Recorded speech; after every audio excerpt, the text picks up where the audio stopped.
Dears, നമുക്ക് ഇന്ന് നമ്മുടെ ഹെയർ ഒന്ന് കണ്ടീഷൻ ചെയ്തെടുക്കാം. അതായത് ഹണി യൂസ് ചെയ്തുകൊണ്ട് ഹെയർ എങ്ങനെ കണ്ടീഷൻ ചെയ്യാം എന്നുള്ള ഒരു ഹെയർ കെയർ ടിപ്പാണ് ഇന്നത്തെ വീഡിയോയിൽ ഉൾപ്പെടുത്തിയിട്ടുള്ളത്. Then welcome back to my channel. I am Jinsha. ഇന്നത്തെ നമ്മുടെ വീഡിയോ എല്ലാവർക്കും ഉപയോഗപ്രദമാവും.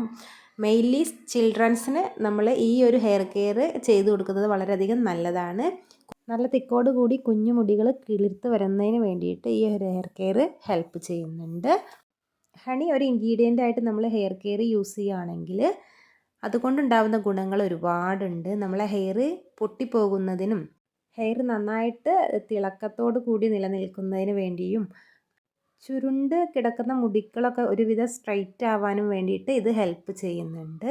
അതായത് നമ്മളെ ഹെയർ ഇങ്ങനെ കെട്ടുപിണഞ്ഞ് കിടക്കുന്നതൊക്കെ ഇല്ലാണ്ടാക്കാൻ വേണ്ടിയിട്ട് ഹണി യൂസ് ചെയ്തുകൊണ്ടുള്ള ഹെയർ കെയറുകൾ യൂസ് ചെയ്യുന്നത് നല്ലതാണ്. ഞാനിവിടെ 2 ടേബിൾ സ്പൂൺ ഹണിയാണ് യൂസ് ചെയ്യുന്നത്. പിന്നെ നമ്മൾ ഇതിലേക്ക് ആഡ് ചെയ്ത് കൊടുക്കുന്ന നെക്സ്റ്റ് ഇൻഗ്രീഡിയൻറ്റ് ആലോവേരയുടെ ഓയിലാണ്.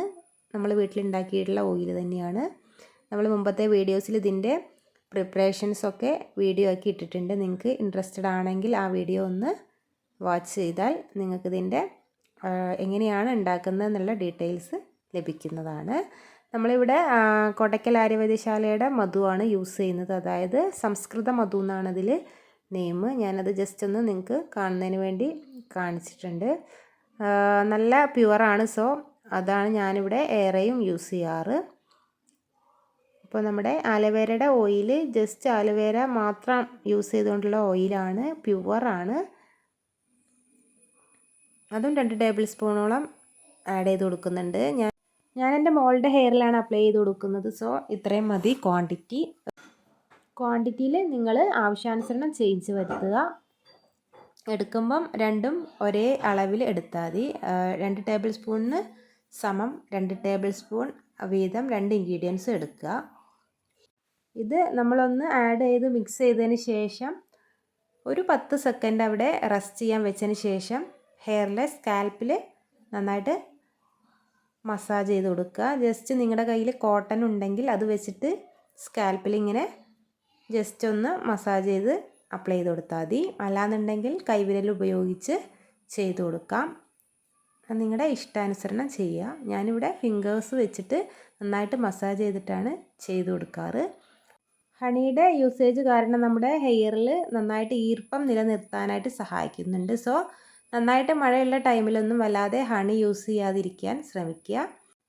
ഇതുപോലെ തന്നെ നമ്മൾ തേൻ ഉപയോഗിച്ചുകൊണ്ട് മറ്റൊരു മാസ്ക് തയ്യാറാക്കാവുന്ന 3 ഇൻഗ്രീഡിയൻസ് വെച്ചിട്ട് ചെയ്യാവുന്നതാണ്. അതായത് തേൻ പ്ലസ് അല്പം തൈര് plus coconut oil or olive oil or നമ്മുടെ കയ്യിലുള്ള നോർമൽ ഏതെങ്കിലും ഓയിൽ, അല്ലാന്നുണ്ടെങ്കിൽ നമ്മുടെ ആലോവേരയുടെ ഓയിലോ എന്താ നിങ്ങളുടെ കയ്യിലുള്ളതെന്ന് വെച്ചാൽ ജസ്റ്റ് നമ്മൾ ഹെയറിൽ അപ്ലൈ ചെയ്യാൻ കഴിയുന്ന ഏത് ഓയിലും ഉപയോഗിക്കാവുന്നതാണ്. തൈര് വല്ലപ്പോഴെങ്കിലും നിങ്ങൾ ഹെയർ കെയർ ചെയ്യാൻ വേണ്ടിയിട്ട് ശ്രമിക്കുക. അതായത് നമ്മൾ ആഴ്ചയിൽ ഒരു തവണയെങ്കിലും ഹെയറിൽ എന്തെങ്കിലും ഒരു ഹെയർ മാസ്കോ ഹെയർ പാക്കോ ഹെന്ന പാക്കോ എന്തെങ്കിലുമൊക്കെ ഒന്ന് അപ്ലൈ ചെയ്ത് കൊടുക്കുക. ആഴ്ചയിൽ ഒരു തവണയെങ്കിലും, അല്ലാന്നുണ്ടെങ്കിൽ മാസത്തിൽ ഒരു 3 തവണ എന്ന രീതിയിലെങ്കിലും നമ്മൾ ഹെയറിനെ കെയർ ചെയ്ത് കൊടുക്കുകയാണെങ്കിൽ നമ്മുടെ ഹെയറിൽ എന്തായാലും നല്ല ചേഞ്ച് തന്നെ കാണാൻ കഴിയുന്നതാണ്.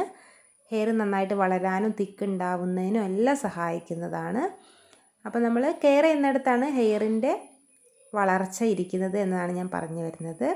ഇന്നിപ്പം മോൾക്ക് ഹെയർ കെയർ ഞാനിടയ്ക്ക് ചെയ്യുന്നത് കാരണം അവൾക്ക് വേണമെന്ന് വാശി പിടിച്ചുകൊണ്ടാണ് ഞാൻ മോളുടെ ഹെയറിൽ അപ്ലൈ ചെയ്യാമെന്ന് വെച്ചത്. അപ്പോൾ എല്ലാവരും ഈ ഹെയർ കെയർ ഒന്ന് ട്രൈ ചെയ്ത് കമൻറ്റ് പറയണം. നമ്മുടെ ചാനൽ ഫസ്റ്റ് ടൈം കാണുന്നവർ ഒന്ന് സബ്സ്ക്രൈബ് ചെയ്ത് സപ്പോർട്ട് ചെയ്യാൻ മറക്കല്ലേ. അടുത്ത് കാണുന്ന ബെൽ ബട്ടൺ കൂടെ ഒന്ന് പ്രസ് ചെയ്യുകയാണെങ്കിൽ നമ്മളിടുന്ന നെക്സ്റ്റ് വീഡിയോസിൻ്റെ നോട്ടിഫിക്കേഷൻസ് നിങ്ങൾക്ക് ലഭിക്കുന്നതാണ്. വീഡിയോസ് ഇഷ്ടമാണെങ്കിൽ അത് കമൻ്റായിട്ട് അറിയിക്കാനായിട്ട് മറക്കരുത്. തേൻ ഉപയോഗിച്ചാൽ ഹെയറിൽ നിര വരാൻ സാധ്യതയുണ്ട് എന്നൊക്കെ പറഞ്ഞ് നിങ്ങൾ കേട്ടിട്ടുണ്ടാവും. പക്ഷേങ്കിൽ നമ്മളത് ഡയറക്റ്റ് തേക്കുമ്പോഴാണ് അതിൻ്റെ പ്രോബ്ലം വരുന്നുള്ളൂ. സോ നമ്മൾ അതിൻ്റെ കൂടെ നെക്സ്റ്റ് ഒരു ഇൻഗ്രീഡിയൻറ്റ് കൂടി ആഡ് ചെയ്തിട്ട് തേച്ച് കൊടുക്കുകയാണെങ്കിൽ യാതൊരു പ്രോബ്ലം ഉണ്ടാവില്ല. പേടിക്കാതെ തന്നെ നിങ്ങൾക്ക് ഉപയോഗിക്കാവുന്നതാണ്. നിങ്ങളൊരു 20 മിനിറ്റോളം ഇത് ഹെയറിൽ അപ്ലൈ ചെയ്ത് ഇരുന്നതിന് ശേഷം നന്നായിട്ട് മസാജ് ചെയ്ത് കളയണം. അതായത് പ്ലെയിൻ വാട്ടറിൽ മസാജ് ചെയ്ത് കളഞ്ഞാൽ മതി. ഷാംപൂസിൻ്റെ ഒന്നും യാതൊരു ആവശ്യമില്ല. നമ്മൾ നന്നായിട്ട് മസാജ് ചെയ്ത് വെള്ളം ഒഴിച്ചു കൊടുത്ത് നന്നായിട്ട് സ്കാൽപ്പ് വൃത്തിയാക്കിയിരിക്കണം. സ്കാൽപ്പിൽ ഒരുപാട് പൊടികളോ നമ്മൾ ഈ ചെയ്യുന്ന മാസ്കുകളൊക്കെ അടിഞ്ഞു കൂടിയിരിക്കുകയാണെങ്കിൽ ഡാൻഡ്രഫിൻ്റെ പ്രോബ്ലം ഉണ്ടാവുന്നതിന് കാരണമാണ്. സോ ക്ലീനപ്പ് ചെയ്യാൻ വേണ്ടിയിട്ട് പ്രത്യേകം ശ്രദ്ധിക്കണം. ഓക്കെ, അപ്പോൾ ഇന്നത്തെ വീഡിയോ ഇവിടെ വൈൻഡപ്പ് ചെയ്യുകയാണ്. എല്ലാവർക്കും വീഡിയോ ഇഷ്ടപ്പെട്ടെന്ന് വിചാരിക്കുന്നു. നെക്സ്റ്റ് ഒരു പുതിയ വീഡിയോ ആയിട്ട് വരും വരേക്കും എല്ലാവർക്കും സീ യു ബൈ.